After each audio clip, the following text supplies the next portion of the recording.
জয়গুরু। আজ 21শে নভেম্বর পরম পূজ্যপাদ শ্রী শ্রী বরদার 115তম শুভ জন্মতিথি ও জন্মদিবস।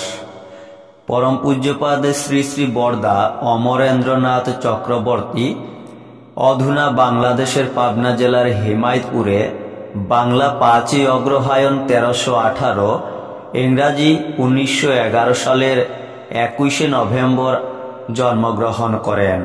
বাল্যকাল থেকেই শ্রী শ্রী ঠাকুরকে তিনি শুধু পিতা রূপেই নয়, জীবন দেবতা জীবন ঈশ্বর রূপেই দেখেছিলেন।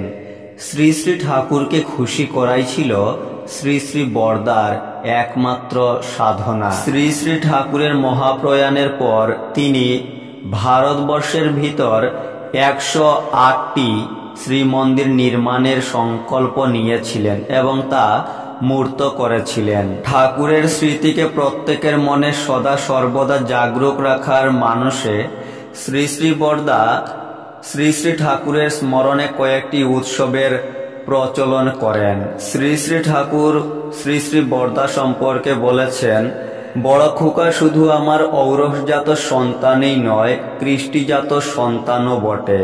সৎসঙ্গ আশ্রম দেওঘরে আজ এই দিবসটি পালিত হচ্ছে। জয়গুরু।